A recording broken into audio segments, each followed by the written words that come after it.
So what we've got to do is make that change in those standards. That's where the shifts happen. It doesn't happen any other place. And I'll give you a very simple example. If you want to know the difference in people's lives, it all comes down to what are the things that are musts for you versus shoulds. So let me tell you this. We said to have an extraordinary life, you got to have an extraordinary psychology, right? Extraordinary psychology means you got to live in an extraordinary state. To be in an extraordinary state, you got to condition your nervous system, your body, your physiology and focus to be at their best. Do you agree with this? Yes or no? Then to do that, though, you can do that. Why doesn't everybody? Not because you can't. We all have the ability. It's because of our standards. I remember a time early in my career, I was about 24, and I went to do a seminar in Boston. And in those days, a big seminar for me was like 125 people. And it was a 3-day seminar, and we worked around the clock, and people made such extraordinary changes in their life. And at the end of it, I was feeling so fulfilled. I was thinking, my God, I'm 24, maybe 25 at the time, and I am so happy because I have found my mission in life. I'm doing what I love. It's making a difference in people's lives. This is extraordinary. So we finished about midnight on the Sunday night. And around midnight, I'm still wound up, so I don't feel like going to bed. So I decided, okay, let me take a walk here, and I decided to go through Copley Square. If you've been through Copley Square, it's a pretty neat place. Because in Copley Square, you can look up and you can see buildings that were here before we were known as the United States, and beside them you see skyscrapers that are new. It's a pretty cool place.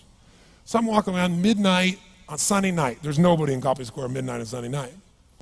And I'm walking along, and I see this guy in the distance, and he's kind of stumbling back and forth between the gutter and the sidewalk. He's got a long trench coat on, his head's down like this. He's holding a brown bag, and I can start to smell him even before I get there, and I'm thinking, this guy is obviously drunk. And as I started to get closer, I thought, I bet he's going to beg me for some money. And sure enough, whatever you focus on life tends to happen, doesn't it? So sure enough, he gets real close to me, and I thought all of a sudden he wasn't going to do it, and all of a sudden he popped his head up. It was really weird. He went, "Mister!" He had this really bizarre looking sounding voice. He went, "Mister, could you loan me a quarter?" And I thought, do I want to reward this behavior? And then I thought, I don't want him to suffer. Do you have this dilemma sometimes? Like, I'm not here to judge. So years ago, I finally decided I always just give. Even if the person's pulling a scam, that's for them to deal with. If I have the ability, then I give. And so I thought, but could I teach him something? So I asked him a question back. I said, is that all you want is a quarter? So he goes, yeah, just one quarter. One quarter changed my whole life. One quarter. I said, really? He said, yeah, one quarter. So I reached in my pocket, and I pulled out my money clip. And in those days, I was very young, just starting to succeed. And my original mentor was a man named Jim Rohn. I don't know, how many have heard of Jim Rohn? Anybody? Yeah, he's a great guy. And Jim told me, he said, Tony, look, you've come from a poor background. You got a poor psychology. You got to change it. He said, you don't have any money, so pretend you do. He said, start training your brain, condition it. He said, go save all your money, get $300 bills, and put them on the outside of your money clip, even though you only have $5 in between them. So every time you put it out, you'll see that, you'll feel inspired, you'll feel better. He said, and you'll feel better, you'll do better. So I was like, okay. So I did. So I pulled my money clip, and sure enough, I got $300 bills in. I made sure he saw the bills. So I'm tearing through that, right? Looking in between there, see if I can find some change. But I made sure he saw it. Sure enough, he's looking at the $100 bills, checking it out. I find the quarter, I pull it out, take the money, put it in my pocket. I notice he's watching my hand going into the pocket. I took the quarter, and I looked at him, and I said, sir, life will pay any price you ask of it. And I gave him the quarter.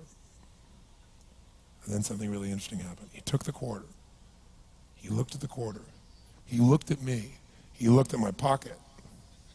He looked back at the quarter, looked at me, looked at my pocket, looked at me again, looked at the quarter, looked at my pocket, looked back at me and said, you're weird.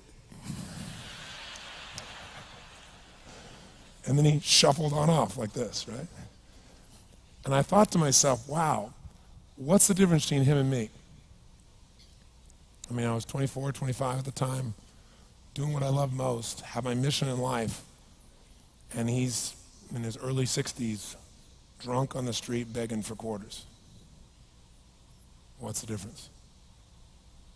And I thought, well, maybe God's blessed me because I'm such a good person. I thought, oh, and he's such a bad person, that's such bull. And I thought, wow, maybe the answer to that question is what I just told him. Life will pay whatever price you ask of it. But you know what's interesting? You got to ask intelligently. In the Bible it says, ask and you shall what? Yeah, pretty good formula. You ought to look into it. But you know what? It says, ask and you shall receive, but I'm sure it meant ask intelligently. I'm sure that's what God meant. I'm sure he didn't mean bitch and you will receive. Whine and you will receive. I don't think that was the instruction.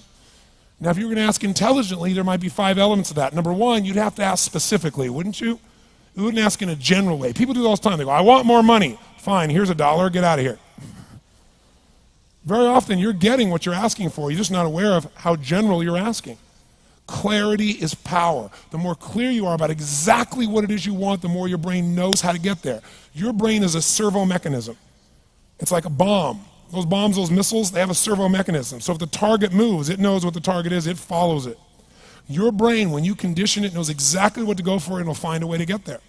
Did you ever buy a certain outfit or a certain car and suddenly see that car outfit everywhere? How many of you have had that experience? Say, aye. How come that car outfit's everywhere? It always was everywhere, but now you notice it. And the reason is because there's a part of your brain called the reticular activating system, the RAS. That part of your brain determines what you notice and what you don't notice. Your brain spends most of its time trying to make sure you don't notice because you'll go crazy if you notice everything. But when you decide what's most important to you, your brain goes after it. Everyone I know who's successful builds what I call an RPM plan. An RPM is built on the metaphor that the way to get from where you are to where do you want to go to the fastest is you got to build power, like in a car, RPMs. And the R stands for they know the result they're after. They know what they want precisely. If you don't know exactly what you want or you let yourself get beyond that into something general, you're not going to achieve it. Clarity is power. You got to know the specific result you're after. What do you want? If you can't answer that question right now in your personal life, in your body, in your relationships, in your finances, in your spirituality, then you're not going to be as fulfilled as you want to be. Today we're going to have you answer one of those questions at least. The second part of it, you got to know P, why you're doing it. Because you know what? You may get a big goal. Somebody says, I want to make $1 billion. I want to bring peace to the earth. Why? Because as soon as you come up with a goal, all the obstacles show up. And unless you've got enough emotional drive to break through that, you're never going to discover what it really takes. So you got to get yourself past that. And the way to get past that is have enough reasons. Reasons come first, answers come second. This man did not know what he wanted. He did not have enough reasons.